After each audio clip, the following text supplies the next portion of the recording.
Everybody, what's going on? It's your girl J.RENAE. You know, I always got something to say. And oh my God, we have the one and only CEO of Hip Hop Streets, the wonderful creator, curator. Give it up for Mr. Marquis Jenkins.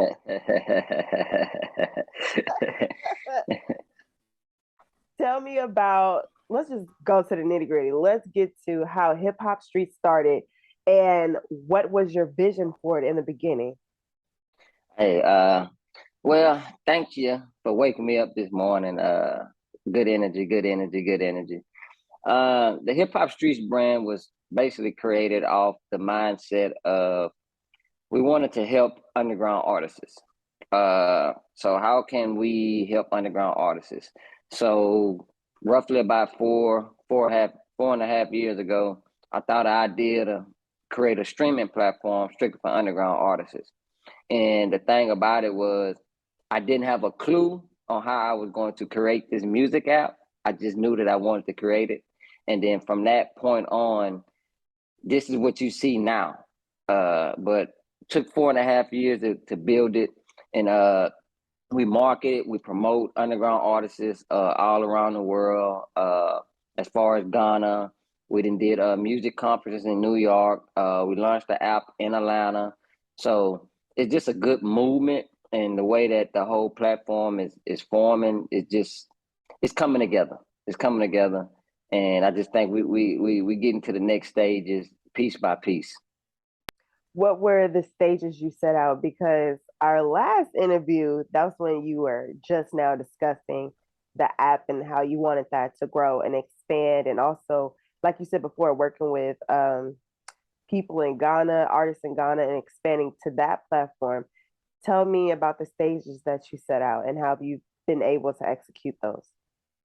Oh, the main stage was brand recognition. So that was my main focus. I wanted to make sure that people see the brand, know the brand, get familiar with the brand. So them stages have worked since our last interview. We have done things with Lila James. We did the Dope to Vote campaign. Uh, we partnered up with In the Mix, which is one of the top uh, promoters in the city of Houston. We also have we partnered up with Cavassier. So the things building a brand is coming together. And in the beginning, because I'm going to reference this our older interview, where you were more so geared towards artists, and now you have now expanded to the tree of branding, right? So you were talking about how you're geared towards artists, and you want to make sure that they get that recognition, make sure they get that type of encouragement to proceed with their career. So how have you um, partnered up with those artists to branch out their careers as well? Yes, we have. So in a nutshell, Hip Hop Streets is a we're forming to be an ecosystem for underground artists where they can come to us and they can get a blog write up if they need a blog write up. They can get promotion if they need promotion. They can get interviews if they need interviews. We're also teaming up with a affordable healthcare company that now it's only in the state of Texas right now, but a lot of these underground artists don't have health insurance. So we're teaming up with healthcare, and we're going to provide affordable healthcare where some of these artists can pay zero down. So we're just basically trying to be that ecosystem for underground artists because our whole thing is we want hip hop to continue to grow. And the only way hip hop continue to grow is through a positive light. So we're shedding the positive side of hip hop because it's $1 billion industry and it influences the world. And I would hate for us to give that back to rock and roll and whatever genre that was before hip hop. Hip hop to me, I think hip hop is here to stay, and hip hop streets is our job is to make sure it stays.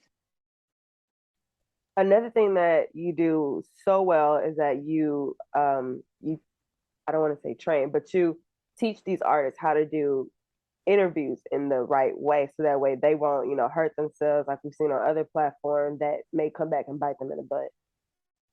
Correct. So even when we're doing the interviews with artists, we always look for to help the artist. We're not trying to get nothing on the artist. Even if the interview is not right and it doesn't look right, we'll come back and tell the artist, hey, you know, we're not going to put that out on our platform. We suggest we do another interview with you. It didn't come out right.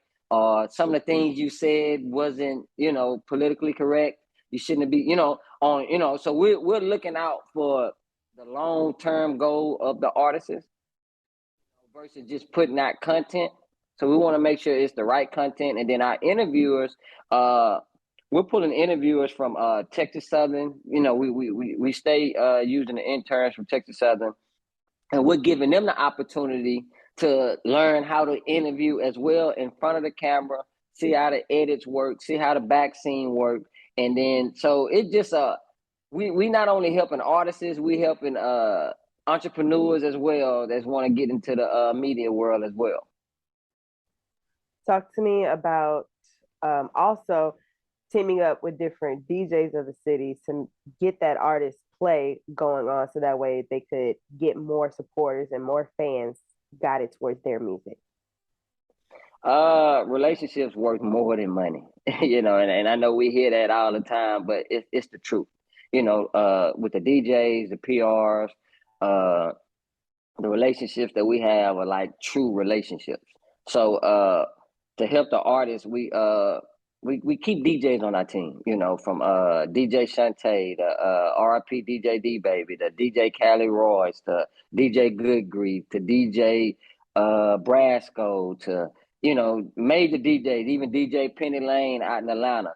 So we keep, you know, we keep good relationships with DJs because DJs are very important. DJs break the songs in the clubs, you know, and they giving us feedback. Hey, this when I played this, the club went crazy. They got quiet, you know, and this is to help the artists, and that's all part of our ecosystem. When you know become a part of the hip hop streets tree. I want you to talk to me. Well, you still go back and forth from Atlanta to Houston, right? Correct. So talk to me about the in the beginning stages how you left Houston in order to figure out the industry as far as Atlanta goes, and you came back and you brought that knowledge. The whole Atlanta move was like 60 days. It was like I visited for New Year's Eve, uh, and we went to a couple of events. And I told my business associate at the time, I said, "Hey man, we need to move to Atlanta." And he was like, "Okay." So and we left it at that. So 60 days later, you know, I went and did my research, found out where I wanted to stay. So within 60 days, I packed my bags up, U-Haul up, called him, said, "Hey, I need you to drive the U-Haul. I'm driving my car down there. I'm moving to Atlanta." And the Atlanta thing was, I just basically wanted to learn why was Atlanta flourishing so much in the hip hop industry. What was we lacking down here in Houston? And when I went down there, it was just like it was hip hop heaven. You know, to be honest with you, they got five hip hop radio stations, FM radio stations for one. So they got five radio stations. So you're getting five summer jams, hip hop music is played on five different radio stations in Atlanta for one. They're always having a lot of industry events. They don't care if it's an old warehouse building. They're going, you know, they're going to pack it out. You know, they don't even care. You know, that's just how Atlanta is. You be like, "Oh man, where we going?" "Oh, it's an industry event." So there were some of the things that I recognized, I seen, and I seen networking. The network in Atlanta is like incredible. You know, I can meet somebody today, tomorrow we sitting down at Starbucks having a meeting. Next week we working together. So it's no hesitation. You know, if you got something going on, you know, people will work with you. So that's what I brought back to Houston with me. So when I left there, I brought back to Houston. This is some of the things that we need to implement with hip hop streets in Houston. You know, we need to do more industry events. We need to do more of these things. And it's just crazy because when I was out in Atlanta, is the first time I actually interviewed Jay Prince. Now I'm normally don't even do interviews. You know what I'm saying? That's not even who I am. You know, I'm always behind the scenes. But on this particular day, it was the A3C festival, which is one of the biggest festivals for underground artists. And on this particular day, we had reached out to Jay Prince Camp, you know, and let him know that Hip Hop Streets wanted to interview him. And around this time, he was promoting his book. So uh, earlier that we didn't get no word back to probably about 2-3 hours later. Like, hey, we'll let y'all interview us. All right, cool. So you know, the first thing was, okay, how many people uh will be on the set? And I told them like four, because the first day we are gonna do it on a sprinter bed. So I guess when I told them it was too many people, that four people, they're like, nah, there's probably too many people to be on the. So then they were like, hey, we're doing backstage at the A3C festival. You know, after he get off stage, we'll let him interview him. So I hit back. I'm like, hey, that's cool, but we ain't got no tickets to the backstage of the A3C festival. You know, we don't have access to that, you know. So then they hit back. Uh Jay said, don't worry about it. He gonna get y'all passes backstage. Now, mind you, this is the brand, you know, and I did throw in the email that, hey, we from Houston, we want to interview him. So I'm thinking that would probably made him, you know what I'm saying, like, hey man, they from Houston, you know, I'll give him a shot. So they gave us a contact number. We called, got to the door, they brought us wristbands, took us backstage. Now mind, we backstage at you got Goody Mob back there, you got Outkast back there. Like this is like the Southern Master P back there. Oh, Like you this got is hip hop heavyweights from the South yeah, back there. yeah. So at the time, my journalist was running late, but I still had my DJ Penny Lane. But she, you know, she doesn't really do interviews, so she was more was a co-host. So she's back there, you know, they call her for Hip Hop Streets. Hey, Hip Hop Streets, did y'all turn the interview, you know, Jay, you know, I'm like, all right, cool. I'm looking for Penny. Where Penny at? So I find her. I said, Penny, what's up? You know, you look a little nervous. She like, man, you know, I don't really know what to say. You know what I'm saying? So I was like, you want me to do it with you? She like, yeah. I said, I bet. Come on, let's do it. So that's how I end up actually interviewing Jay, you know, on that particular day. And that's probably my only interview you probably see on the Hip Hop Street platform of me. But I just couldn't let that interview get past us, man. You know, I know that was a big moment for Hip Hop Streets, because I think we was only within like our first full year, and we already started, you know, interviewing somebody like that on our platform.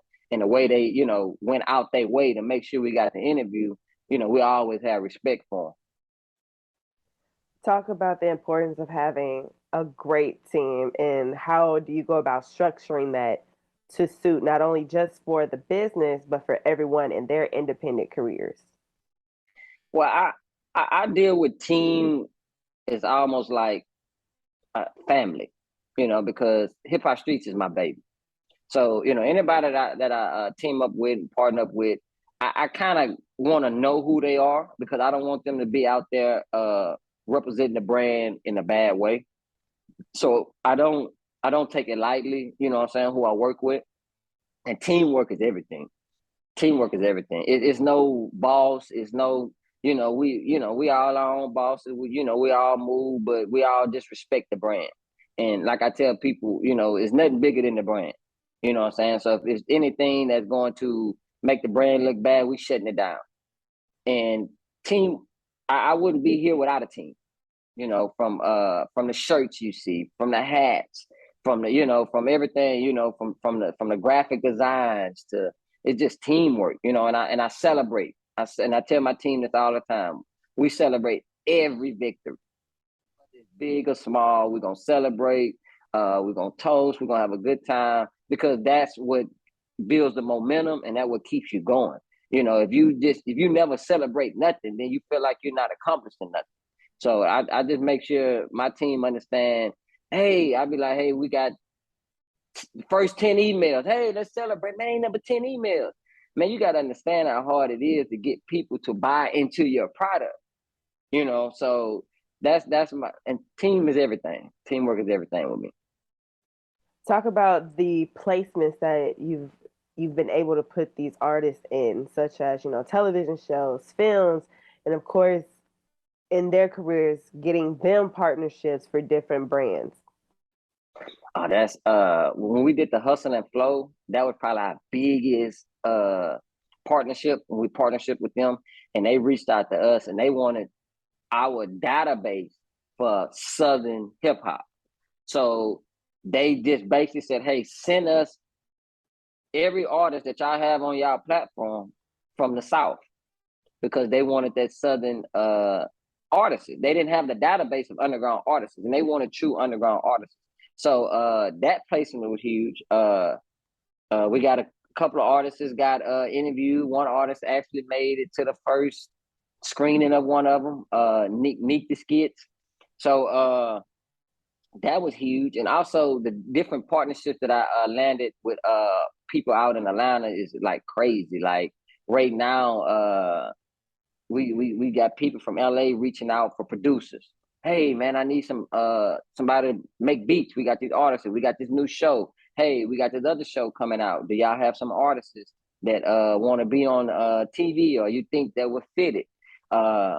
So it's just it's good to have, because this is what artists need, is exposure, and that's what we try to bring at Hip Hop Streets. Is just try to make sure they get exposure, because you never know what's a hit. And I tell all the artists, we believe in you all, because it's not our job to tell you what's a hit. It's just our job to put it out there to the people, and then the more people hear it, the better you come. We just tired of y'all just dropping music without no marketing and think it's gonna happen. That's not how it works in the industry.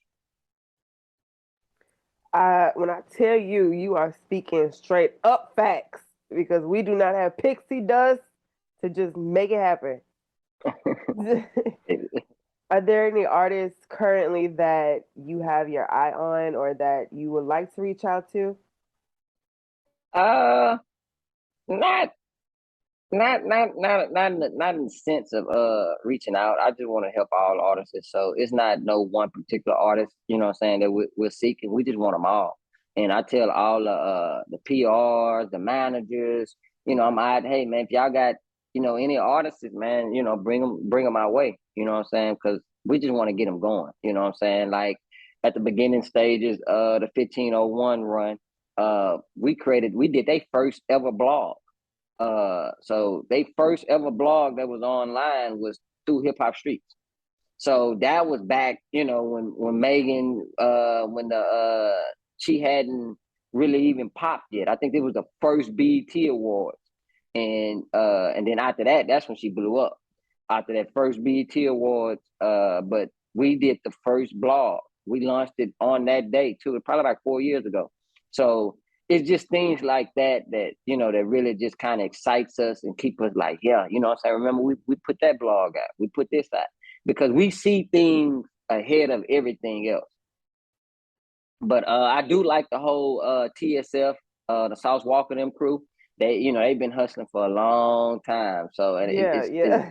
what I'm saying. So I Miss Megan, shout out to Miss Megan, because we used to attend her the event she used to have on the north side, and we used to cover her events. What I'm saying, back when we were starting up, she was starting up as well with them. So it's just good to see that they finally getting they just do, especially on watching them on the BET cipher. So that was definitely good to see. Now let's talk about the industry and how monetization is totally different. And I remember this is before, Kanye had what he's going through now. But when you said that Kanye made that move and he said that he would stop selling CDs and start using a streaming platform, what did that quote in particular do for you? That's what actually got me going. What I'm saying, with the whole hip hop street. When I heard that, and like you say, this is what I'm saying, Kanye back when Kanye was in his music mode, and it was just like wow, and at the time Kanye, had a big influence on hip hop. I think he had just outsold 50 Cent, what I'm saying, when they had competed on albums together. So when Kanye made that statement, the light bulb went off in my head, like, well, damn, what the underground artist is gonna do.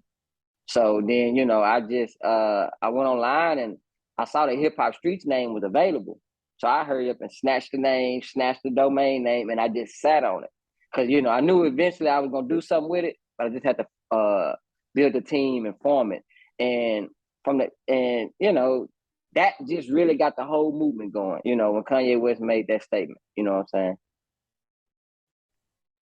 And what about the monetization? Because now we have artists that, don't get me wrong, there are some who still want to sign, but more of them want to take the independent route and go the streaming route. The streaming route is cool, you know what I'm saying? But they got to understand that it's going to take some time, you know. And I know they look on Instagram and they see, you know, artists is blowing up. A lot of them artists have been putting in work for some years. And with the monetization of what's going on is you you you do and you don't need a major label. You know what I'm saying? It all depends on how fast you want your money. You know, if you want your money fast, you'll go sign with a record label. Let them, you know, front you some money so you can go do things. But if you really take the time and build a true fan base, it doesn't take that much. You can have 10,000 true fans and live comfortably and rich. You know what I'm saying? Because if you providing something to your fans each month, 10,000 fans, you know, you just do the math at $20. You know, so you just do the math on that. So, you know, and that's what's good about the streaming. It's a numbers game.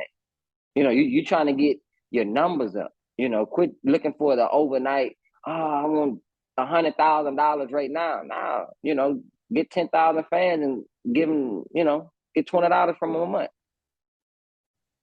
I know that when we had talked then, you were like, I want to have all these summits and I want to have, you know, a networking summit.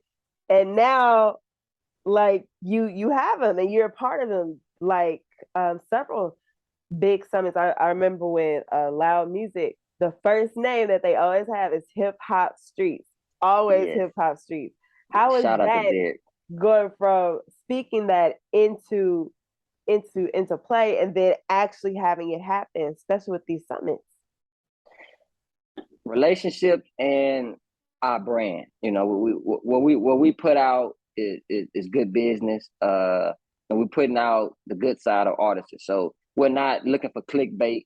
You know what I'm saying? We're taking a long route because, you know, we're promoting the positive side of hip hop. But I feel like in the end, it pays off because, you know, we get invited to these events. We get invited to Law Fest and 97.9. Like I say, shout out to Derek, what they're building over there is incredible. You know what I'm saying? And people understand that when it's not competition, you know what I'm saying? We're just networking and building brands together. And that's the one thing that Houston needs. You know what I'm saying? If we come together, we could, you know what I'm saying? It'd be hard for the outsiders to come in and divide us. So, and we're also, you know, still in the works of working on our own music and tech conference as well. Shout out to Latoria. So we're steady building that up, but at the same time, man, it's just an incredible feeling. You know, when we walk into these places, you know, we see our banner up and I see things, man. You know, I kind of get a little emotional because I know what, you know what I'm saying, what I've been through to build it. You know what I'm saying? And it ain't been easy, you know what I'm saying? So most definitely speaking things into existence and working our tail off to make it happen. And you said that, you know, a lot of people don't know what you've been through. So who is Marquis Jenkins? We know Hip Hop Streets and we know the brand, but who is the man behind the brand? Man, hard worker, never gonna give up. You know, my team always say, man, we might take a week off, you taking one day off. You know what I'm saying? Because it's just something that I want to do. And I tell people that I want to create generational wealth. And the one way for me to create generational wealth, I feel like, is through technology. I feel like the Hip Hop Streets brand is going to outlive me. I know that as well. I was just telling my business associate the other day that, hey, you know, it's been a hell of a journey. You know what I'm saying? Even if we don't reap the benefits of it, somebody will reap the benefits of it. We pray and hope that we here to reap it, but at the same time, we're not stopping. We're gonna build it. We're gonna build it and just keep building it to it's a powerhouse, to it's the to we getting the BET Awards for the best platform for hip hop. You know, we want all these things to take place, you know what I'm saying, for the hip hop street brand. And I graduated from Texas Southern University, so I'm a proud alumni. So you'll see me at the tailgates, having fun, eating barbecue. I'm a down to earth person. You know, I'm always here to help. You know what I'm saying? I'm gonna help somebody if I hurt them, you know what I'm saying? Even with my interns and things like that. When I interview the interns, you know, after they tell me, you know, what they want to do, I ask them what they want to do. You know what I'm saying? And I always tell them that hip hop streets is here to help them as well as they help us. So we're not just gonna take, we're gonna give as well. So when you walk out the doors, you become successful in whatever you want to be. I want to, you reference team a lot. Um, One thing that I do want to touch on just for a split second is the loss of the late great D Baby, and how did her passing affect you? Oh man, it was devastating. To be honest with you, it was devastating. Uh, I met DJ D Baby at she was like 18 years old, 17, 18 years old. She was a freshman at TSU. And we like I said, we always reach out for interns, and she reached back out, and we sat and we met. And her energy, her vibe, she would just like, give me a shot, I can do it. And from that point on, me and D Baby, she was like my little sister. You know what I'm saying? It was devastating to lose her. She had just did the Law Fest in June 4th, you know, with Hip Hop Streets. And then she passed away the following month.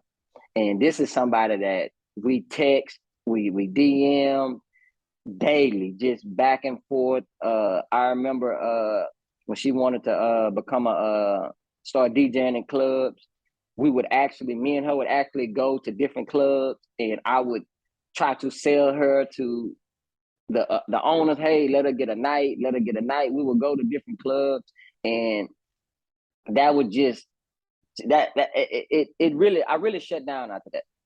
After D Baby passed, I put Hip Hop Streets on remote, and I really just kind of like shut down, because that it was devastating. It was devastating, you know. And people, you know, would reach out to us like, hey, you know, we hosting this at the club, or can y'all? And we were like, nah, you know, we're not celebrating this. You know what I'm saying? To us, it was like tragic. We're not celebrating this. Now we hurt. You know what I'm saying? Like, that was one of us. You know what I'm saying? And D Baby was different. Like, once she built her name up, she would always read back like, Marquis, man, if y'all need me, let me know. You know, I thank y'all. She would always thank us. And then it got to the point where, you know, I'm like, all right, D Baby, we need you to come out. How much it's gonna cost? You know what I'm saying? And she wouldn't even take my money. I would literally have to force her, like, D Baby, you gonna take this money. And she was like, nah, Marquis, I don't want y'all money because y'all believed in me when nobody else did. I'm like, all right, well, then we're gonna go out to eat. We're gonna, you know, either way it goes, somehow I'm gonna show you my appreciation. And at the Loud Fest, when I sat back and I watched how she just turned it on. Hey, all right, cool. This is what we're doing. And if you go back and you watch that footage, that was her. Her personality. She would control the room. Like, it would, to me. I'm still like not over that. But crazy because she was really like a superstar. We seen it. We knew it. You know what I'm saying? And when she got the recognition she got after she passed, we were like, we knew it. We seen her, you know what I'm saying, on the come up. You know what I'm saying? Even from, I remember when she was asking me about DJing. I like, D Baby, I don't really know too much about DJing, but I was real, me and DJ Shantae are real close. So I reached out to DJ Shantae and was like, hey, would you mind mentoring my little homegirl? And she was like, who? I was like, DJ D Baby. You know, and Shantae was like, yeah, you know, I don't mind helping them. You know what I'm saying? If they want to listen. I like, yeah, she want to listen. And then I remember asking D Baby. D Baby was like, yeah, yeah. She was very excited to work with Shantae.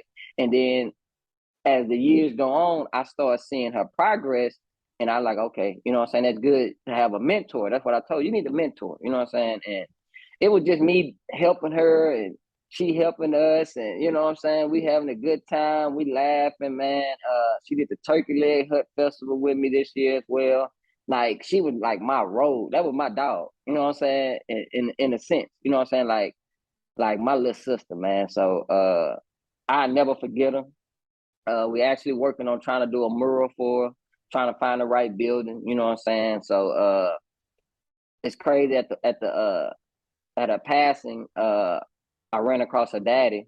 First time actually meeting him, you know what I'm saying, in person. She would always post pictures and talk about him. But before I got to him and I'm explaining to who I am, you know, we had a hip hop street mask on and stuff like that. And he was like, I already know who y'all are because D Baby always talked about y'all. And then, you know what I'm saying, for us, you know, in her obituary, they put us in there as well. So I was like, that it it was like she was really thankful for what we was giving her that opportunity, man. So to lose her, like I lost a star player. You know what I'm saying? Like, you know, and it's kind of hard to get that motor back going. You know what I'm saying? And my whole team, everybody was devastated. You know what I'm saying? But we just got to keep on going and building it to, you know, what she thought we was going to be and what, you know what I'm saying, we thought she was going to be. So as long as we ride, she rising with us, you know what I'm saying, without a doubt. I'm giving you your flowers. You already know. I've been watching y'all since the beginning. Like even when Elliot and I were doing the podcast together, I was like, I have to interview him because there's no way. I gotta know like who everyone is talking about. I gotta know something about him, like everything about him. Not no Stark away. But like, but to just be a part of like what you all are doing, it's amazing. And I know several of the DJs, rest in peace, DJ D Baby. She used to come up there to the studio with me and Rich when we were on air, and we used to just talk. But Yes. I just, every time I just thank you for the opportunity to even interview you. Man, I appreciate you, man. You know, because actually my first time even talking about D Baby, you know what I'm saying? Because I really was crushed. That was, you know what I'm saying? It really like, I'm still at awe. You feel me? Like, damn, you know what I'm saying? Like, I couldn't believe it. You know what I'm saying? I remember getting a text from my business partner. He was like, man, what happened to D Baby? I was like, man, I don't know. You know what I'm saying? So when I was texting and I seen the green, I'm like, damn, something ain't right. You know what I'm saying? Because if I can call D Baby at any time, she gonna answer, she gonna text back, she gonna reply back, even if she out of town. Hey, Marquis, I'm out of town. You know, she had just sent me her the all female cipher. We had put it on the app. She had just sent that to me. You know what I'm saying? Because she was excited about that. Like, hey, I'm gonna do an all female cipher. Hey, I need these artists. Who do you know them? And I was like, hey, reach out to their PRs. I know the PR, and she had put that together, so she was very excited about that. And one thing about D Baby was a business. Like she was a business. And when D Baby would go to clubs, D Baby would not only she DJing, she bringing her own MC, so she got an MC coming with her, and she's they're gonna create the flyers for the club, and they're gonna do a recap video. So you're getting all this when she comes to DJ your club. So she was an entire brand, and we always just laughed and had a good time. They used to call me old school. I'm like, man, I'm coming out with y'all tonight. They be like, old school, you ain't coming out. I be like, yeah, y'all right. I ain't coming out with you youngsters, man. And the night of her birthday, I just was teasing, hey, I'm coming out. All right, whatever, old school. I see it when I believe it. I like, nah, man, I ain't coming out, but y'all have a good time. So that, they used to call me old school. She did the TSU event 4 years ago. I had a DJ the TSU alumni homecoming tent for the School of Business. So I just kept her in the mix because you know what I'm saying. Like I told her, you dope. More people just got to hear about you. The more people hear about you, the bigger you gonna get, and then you're getting good practice. So I'm a miss her. I love her like a little sister. You know what I'm saying? I still ride around and a tear fall down my eye just thinking about her. You know what I'm saying? So she gonna always be with me forever. And before we go, I want you to give just a short sentence of advice to everyone that's wanting to come up and wanting to better their careers in any industry? Believe in yourself. You know, no matter what you got going on, man, if you believe in yourself, you'll figure it out. And my grandfather told me this a long time ago. He said, man, you gotta hang in there, and because you never know when your blessing gonna come. So I now that I think back on what he was saying, when he say hang in there, meaning like mentally be here. You know what I'm saying? Physically be here. You know what I'm saying? Don't derail yourself, because when your blessing come, if you're not ready to receive it, you won't get it. So I just been, so everybody out there, man, just hang in there. You know what I'm saying? It ain't gonna be right. You know what I'm saying? I lost a lot on this journey. You know what I'm saying? Last year I lost my grandmother. This year I lost D baby. You know what I'm saying? So you're gonna lose relationships, you're gonna lose people you care about. But if you really focus on what you want to be, man, and what you want to do, man, you just gotta hang in there, man. And eventually, the blessings gonna come. They gonna come. You And can't, thank you can't have a seed that don't grow. and thank you so much for coming to talk with me on this podcast, on this platform. Thank you for always thinking about me over here, man, because I mean, I'm watching you and I'm learning from you, to be honest. Man, I appreciate it. 'Cause, last time I seen you, like, hey, what's up? When we gonna do the interview? And you like, man, you lost D, baby. I say, yeah, I appreciate you, but I still want to get you your interviews. Especially when I saw you, doing what you're doing, and because you dope as well. So we would definitely love to have you on Hip Hop Streets as well too. So don't think I ain't been watching. You know what I'm saying? But I just like Hey, your just hit energy. me up. Just hit me up. Your energy, you're good at what you do as well. You know what I'm saying? You're good at what you do as well. And then you from TSU. So hey, we family. and, Exactly. and I do Exactly. and if you come to homecoming, I got a tent. So make sure you come over there and get some barbecue. Yes, I'm there. I'm there. I'm there with my cup. That's it. Come on. Come on. And thank you so much, everybody. That was Talk With Me podcast with CEO Marquis Jenkins. Follow him at Hip Hop Streets on all platforms. Y'all better download that app It's free. ASAP. And it's It's free. free. It's free. And thank you so much once again, giving you your flowers. And man, it's only up. It's only up. I appreciate you. Thank you.